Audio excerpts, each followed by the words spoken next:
Was a U.S. intervention in Venezuela today. There's no other way to describe that. We captured their president. We invaded their capital. That is directly what happened. Everything else is fluff. But we're going to talk about what happens after that because no one else wants to have that conversation. The U.S. says Venezuelan President Nicolas Maduro and his wife Cilia Flores were captured and are facing serious charges that date back years. Trump claims this is about accountability and a transition of power, while critics question the timing, legality, and real motives behind the move. In this video, you will hear creators explain what they think is true, what raises questions, and how they interpret the broader situation. After watching, let me know which creator's take on the subject made the most sense to you in the comments below, and be sure to like this video and subscribe for more deep dives like this. Okay, as a Venezuelan American, I got some shit.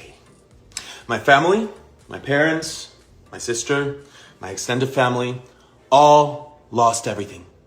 Their work, their savings, their investments, gone. Wiped out by a narco dictatorship that has held Venezuela in a death grip for over 25 years. And what happened to my family has happened to millions, and yes, millions. The Venezuelan exodus is the second largest displacement crisis on earth after Syria. This is not just a tragedy.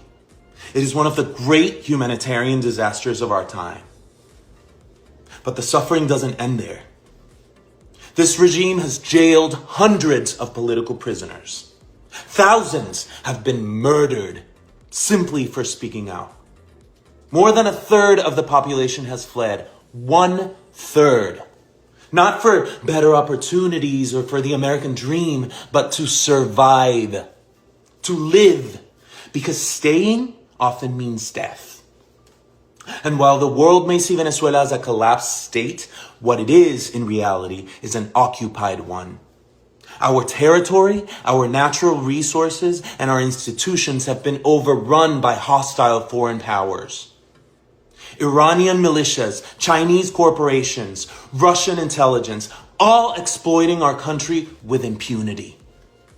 Venezuela is no longer just a local crisis. It is now a geopolitical threat that endangers the entire Western Hemisphere. It has become a launch pad for an authoritarian expansion in the Americas. And in the midst of all of this, one woman has dared to lead the charge for freedom. Maria Corina Machado. In 2024, against every odd, she led a peaceful democratic uprising that won the election. Her team smuggled physical voting receipts out of the country, hard proof of victory that the regime tried to bury. Her courage has lit a fire in the hearts of millions of Venezuelans desperate to believe that change is still possible. But now some have questioned her decision to dedicate her Nobel Prize to Donald Trump. Okay, I get that. But here's the truth. It was a brilliant strategic move in the global chessboard of politics. Maria Corina is no fool. She knows exactly the kind of man Trump is. She knows how much he campaigned for it, loudly and relentlessly, to win that very same prize. She knows how symbolic and personal that recognition is to him. And precisely because of that, she understood that this gesture might be the thing that keeps his attention focused on Venezuela at a time when U.S. presence and pressure in the Caribbean is rising. She didn't dedicate that award to flatter him. She did it to protect and preserve the one kind of power that could help shift the course of history. Because for her, this isn't about pride. It's not about optics. It's about freedom. And let's be very clear.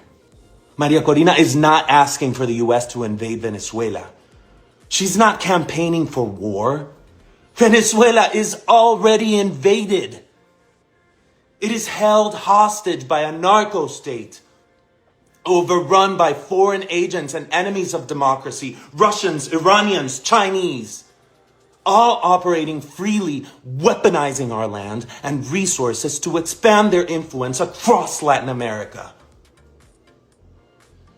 What Maria Corina is calling for, what millions of Venezuelans are praying for, is the support of the only military on earth capable of countering that threat and helping to free our people.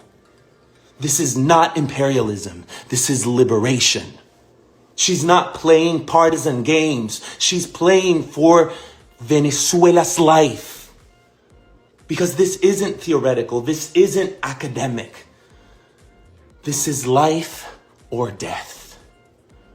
So yes, it is time to honor her bravery, but more importantly, it is time for the world, especially the free world, to recognize what's at stake.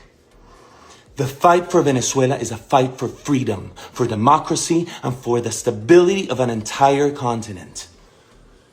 If we truly care about liberty, human dignity, and peace in the Americas, then Venezuela's fight must matter to all of us. Que viva Venezuela, que viva María Corina Machado.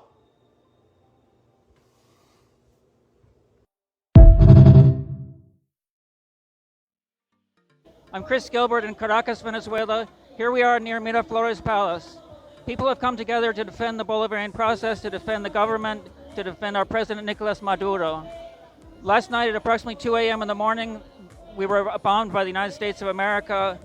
The greater Caracas area was struck at a number of locations. People were killed, buildings were destroyed, infrastructure was destroyed, and they unfortunately terribly seized President Nicolas Maduro and his wife. They kidnapped them and took them to the United States. Here we are rejecting this horrible violation of sovereignty, not just sovereignty of Venezuela, not just against the Bolivarian Revolution, but against all nations and peoples of the region and in the world who desire to be free, that desire to maintain their sovereignty and pursue human emancipation. Here, we are in control of the situation. The government is in control of the situation. There will be no transition to another government. We are calling to peoples in the world to reject this. We want the president back. We reject this violation of our sovereignty, our dignity, and our right to pursue our own path forward. Down with U.S. imperialism. Venezuela. I'm literally about to get dressed for the club, but I couldn't just not make a video today specifically on my thoughts on just Venezuela, Trump capturing Maduro, and then Venezuelans like celebrating all of this. Before I get into my thoughts, I'm gonna piss off people on both sides of this, but I don't care because I have my thoughts and they're mine. If you disagree, then that's fine. Sure, you'll let me know. First of all, as you guys know, I didn't like Maduro because I have so many friends from Venezuela that live in Venezuela, live in Spain, live in the United States. I know how happy they are that Maduro is out of power. However, that's a huge however, I don't trust Corina Machado at all. I don't trust any woman that begs Netanyahu to get involved in Venezuela. Obviously, a lot of Venezuelans are optimistic, but I caution you to be cautiously optimistic because this is Donald Trump we're talking about. I feel like this morning, everybody suddenly became a Trump fan because of this specific thing. Trump literally spent his entire election campaign and the past year in office demonizing Venezuelans as a whole because he wasn't saying, oh, we love the Venezuelan people, you know, except the people from Tren de Aragua. No, they just said Venezuelans in general. They were like, y'all gotta go, y'all gotta go. He's been targeting y'all's community for the past 2 years. And all of a sudden, you guys trust him? Okay. So would I say that Venezuela is free? No, I saw a meme that kind of put it perfectly. It's like free, I wouldn't say free, more like under new management. It's just not as simple as saying that Trump overthrew the Venezuelan government for oil, because Iran has oil and Trump walked away from Iran after coining the phrase "make Iran great again," and despite the fact that his attacks did almost nothing to set back their nuclear program. To understand why Trump went after Maduro, let's compare him to Juan Orlando Hernandez. He's the former Honduran president that Trump just pardoned. Just like Maduro, Hernandez is trash, but where Maduro used socialism to claim power, Hernandez used right-wing nationalism. Now, independent election analysts say that Maduro convincingly lost the 2024 election, but because his government is corrupt, he just didn't leave. You'd think Trump would love him, but instead, as an alleged response, Trump attacked Venezuela and essentially kidnapped Maduro and his wife and trafficked them to the United States so they can be tried here, even though a sitting president of a foreign nation is obviously not under our jurisdiction. Hernandez, on the other hand, is a corrupt right-wing grifter, but Hernandez laid down for Trump through Trump's entire first term, a favor that was definitely not in exchange for tens of millions of of dollars in foreign aid from the United States. Aid that was allegedly for anti-narcotics campaigns, along with security for Hernandez, military aid. This was millions in tax dollars that Trump sent directly to Hernandez, just before Hernandez's brother was arrested, tried, and convicted on drug charges in the United States in 2019, a trial that included evidence that Hernandez himself was involved. So then you would imagine once Trump found out Hernandez was in bed with the cartels, he overthrew him just like Maduro, right? Nope. After the conviction of Hernandez's brother, Trump released over $50 million in additional aid to Honduras. And then after his own Justice Department unsealed the court records in early 2020, Trump released an additional $71 million in aid to Honduras, which Hernandez presumably stacked directly on top of his cartel bribes. It wasn't until Biden took office and Hernandez left office in 2022 that the Supreme Court of Honduras voted to extradite Hernandez to the United States, where he was tried and convicted by an American jury for taking millions in bribes from cartels to facilitate the trafficking of 400 tons of sinus stimulants directly into the United States. Trafficking that took place right under Trump's nose, as Hernandez claimed over $100 million in aid from American taxpayers, courtesy of President Trump. But Trump pardoned him anyway, even though he can't go back to Honduras, because the moment he was pardoned less than a month ago, the Honduran government issued an international arrest warrant for him. So one must ask, what's different? Why did Trump pardon Hernandez while spending at least $100 to $200 million just to depose Maduro and committing to what will certainly be billions more in his Venezuela First, Make Venezuela Great Again campaign? Let me ask you in another way. Do you remember that when Trump bombed Iran, it was less than a week after the first No Kings protest? Or that in January 2020, only days after his first impeachment, he ordered that drone strike in Baghdad that took the life of a key Iranian general? You remember when Bush couldn't find what he wanted in Afghanistan, so he invaded Iraq? It's true that for Trump, oil helped, Maduro's unpopularity helped, and Russia almost certainly agreeing to look the other way in exchange for our looking the other way in Ukraine probably helped. But none of those things are enough on their own. The real reason is as stupid as it is simple. It's because Trump is losing here, so he needs a win somewhere else. Because the fact is, this is what Republican men do when they feel weak. They look around, they find the most vulnerable victim, and they hit him. But please, take it from me, because I've seen this Republican movie before. Not once has it worked out. After all, if it were that easy to build a thriving nation, why wouldn't he do it here first? The best way to understand what just happened in Venezuela is to look at this gleaming city in the middle of the desert in Saudi Arabia. When you think of Saudi Arabia, what do you think of? Unbelievable wealth. Driven by what? Driven by oil. But did you know that there is one country in the world that has more oil than Saudi Arabia? You guessed it, Venezuela. Why wasn't Venezuela super rich like Saudi Arabia? Because they weren't able to have the freedom to sell oil like Saudi Arabia because of the extreme sanctions they were under. But now, the US has just taken over the country. That is the words that President Donald Trump used. In his press conference, he said, we'll be sending in big oil companies and they're gonna start making the country rich. What you would have expected today is for Donald Trump to back opposition leader Maria Corina Machado, who just won the Nobel Peace Prize. She was like the Zora Mandani or the AOC of Venezuela. She was unbelievably popular. She's the one that people wanted to win, but Maduro, as he always did, rigged the elections and said that he won when he was deeply unpopular, and so she had to flee the country. She was given the Nobel Peace Prize. She's a darling of democracies in the West. Everybody loves her. And when she won the Nobel Peace Prize, she dedicated it to Donald Trump. She loves Donald Trump. So it would make tons of sense for Donald Trump to come out today and say, hey, we overthrew this terrible dictator, Maduro. Maria Corina Machado is the rightful leader of Venezuela. We back her, we support her, and now Venezuelans can go and live in peace and prosperity. And you know what? A reporter actually asked him about that. Would you back her? And he said, no. The United States is going to run things. Why would the United States want to do that? It sounds like a headache. It sounds terrible.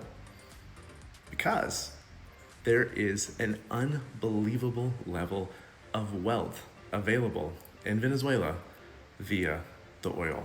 And to be clear, even if the United States oil companies give a big chunk of this money back to the state of Venezuela, we are talking about absolutely transformational wealth, like more than the GDP of most countries in the world.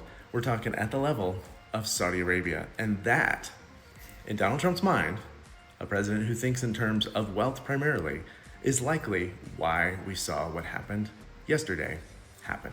So it's 1 a.m. in Turkey, and I'm doing this real against my better judgment. Because what I'm about to say isn't just an opinion. 22 reasons everyone thinks they know why Venezuela happened. It's not one theory or one narrative. It's everything that's been reported, alleged, proven, disputed, what intel people whisper, what journalists wrote, what's circulating online, what people on the ground are saying in Venezuela, Brazil, and Chile, what former officials say privately, and what conspiracy forums are saying. I'm not telling you what to believe. I'm laying out every reason I could find for why people say the U.S. went into Venezuela, all in one place. You decide what matters. Everyone online is acting like they know exactly why Venezuela happened. I question that. Like it's one clean reason, one headline, one villain, one savior. That's nonsense. So after taking heat for my Venezuela videos, I stopped arguing and I started collecting. It took me all day. Here are 22 different reasons people are giving right now for the Venezuela situation. You ready? Here we go. 1, Venezuela has the largest proven oil reserves on earth.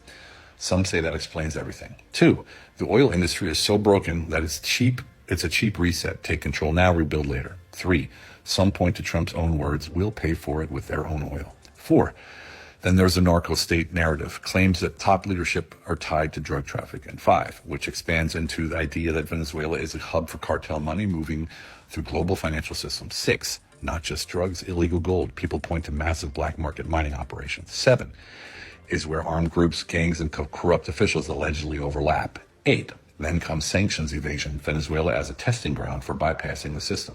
9, that spills into crypto stories of oil, gold, and payments rooted outside of traditional banking. Then there's 10, the Iran enters the picture.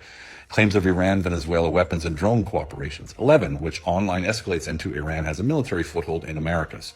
12, then Russia energy deals, security ties, influence on operations. 13, Chinese debt, infrastructure leverage, long-term positioning. 14, leads to the big picture claim Venezuela is where multiple superpowers collide. 15, then there are the Colombian armed groups, claims of border sanctuaries and transit routes. 16, then the Middle East layer, Hezbollah, finance, logistics, Latin American networks. 17, Hamas and the other Gaza-based group people always forget, Palestinian Islamic Jihad. 18, and yes, there are claims of training camps. 19, then the gang panic claims. Venezuelan gangs are being exported or weaponized through migration. 20, which ties into migration pressure itself. Control Venezuela, influence the flow north.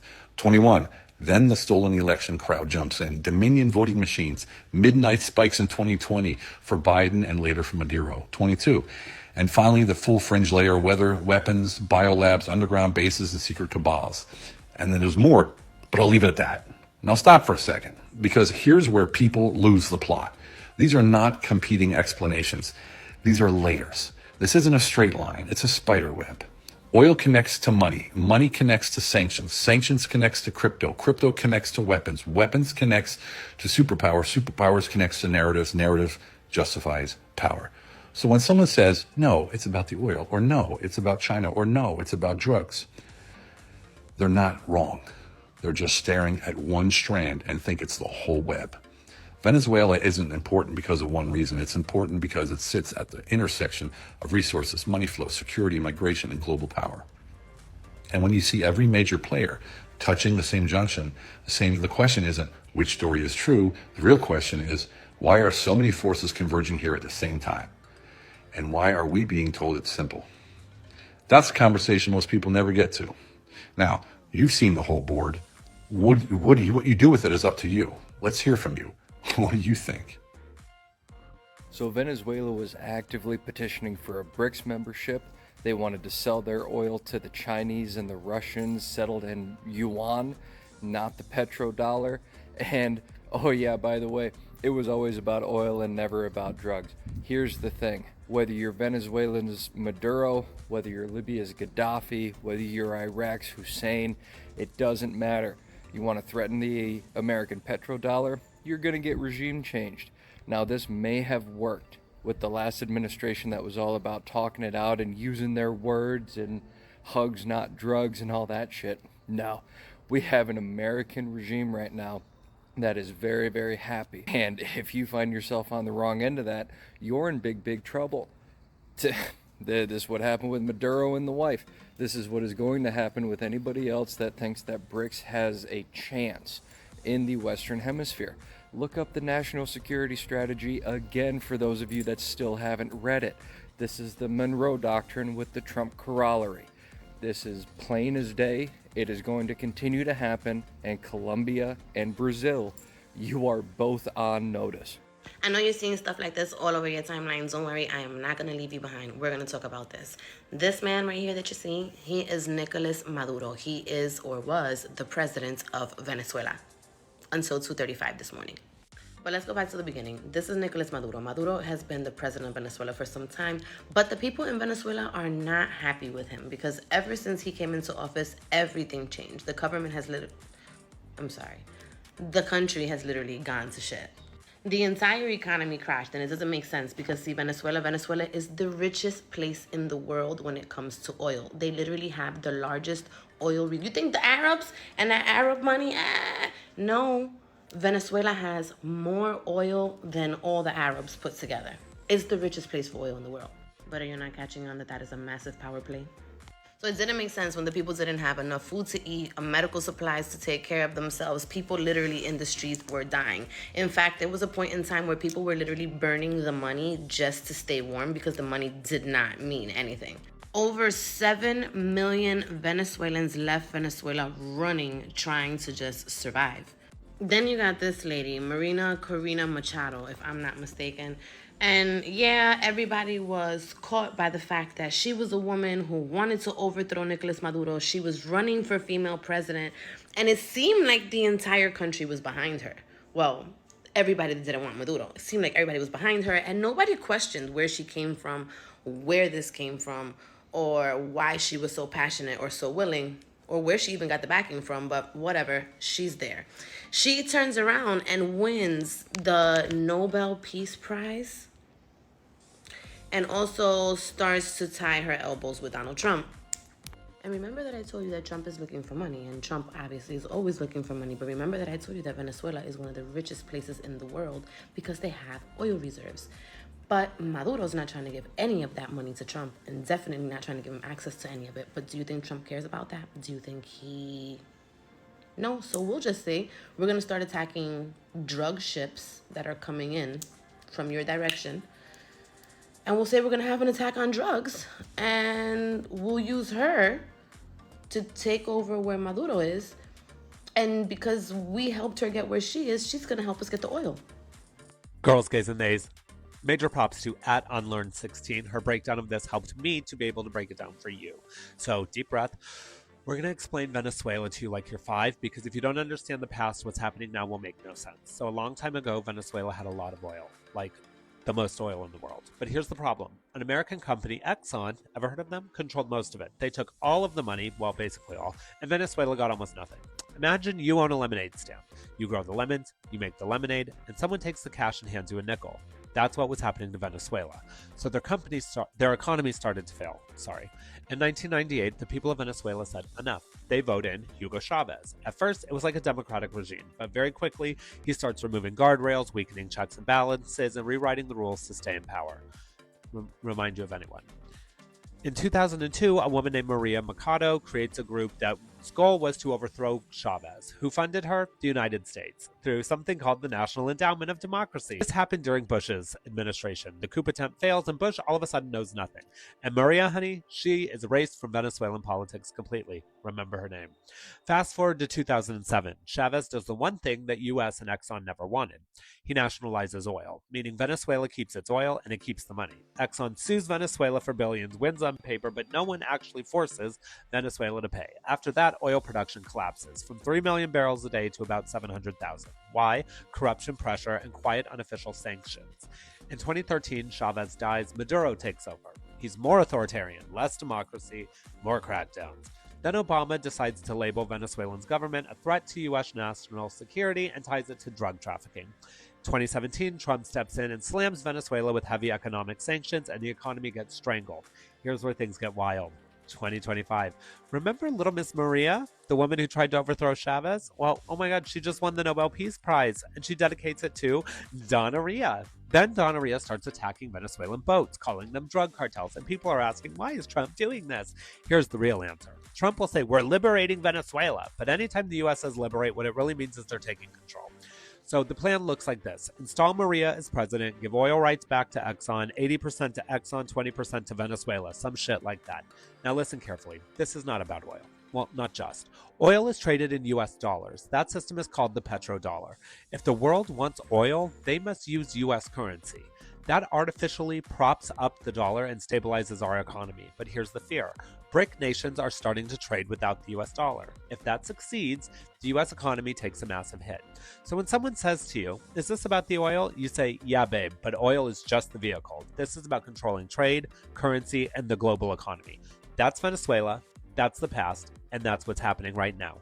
It is not random. It is strategic. It was a U.S. intervention in Venezuela today. There's no other way to describe that. We captured their president. We invaded their capital. That is directly what happened. Everything else is fluff. But we're going to talk about what happens after that because no one else wants to have that conversation because you're going to hear the words new chapter.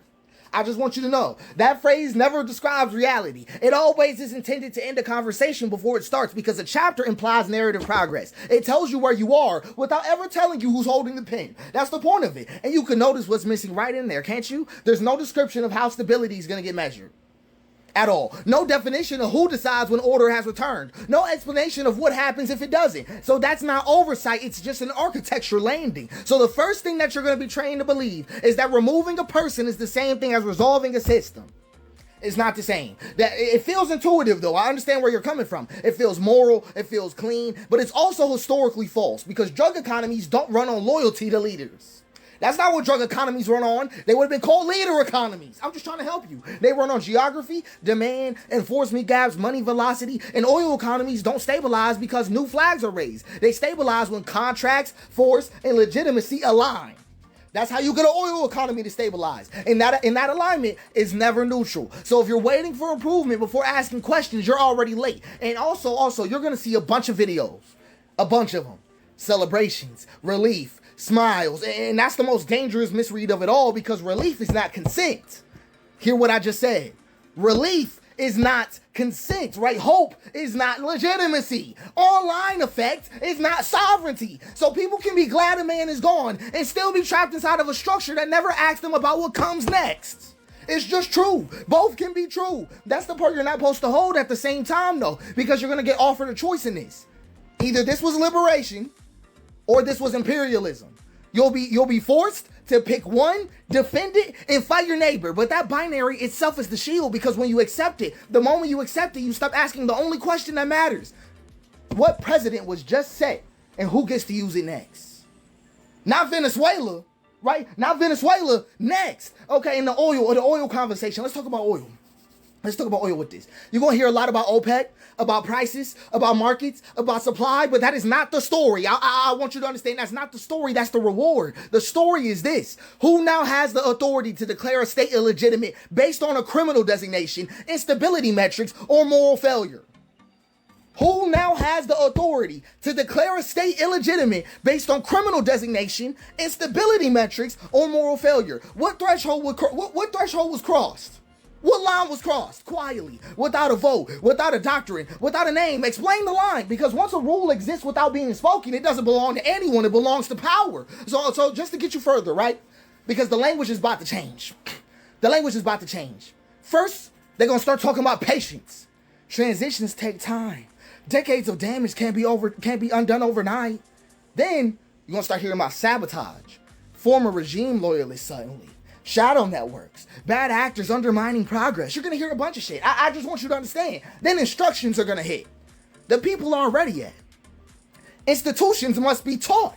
Democracy requires capacity, right? Then this is the turn. Security will always hit there before freedom. Not forever, just temporarily, just until things stabilize. And that's the part they'll always try to say softly. Because if the drugs don't stop, it won't be evidence that their own strategy failed. It'll be evidence that they didn't go far enough. If the violence continues, right? I'm trying to get you right. If the violence continues, it won't be blamed on the intervention. It'll be blamed on the culture.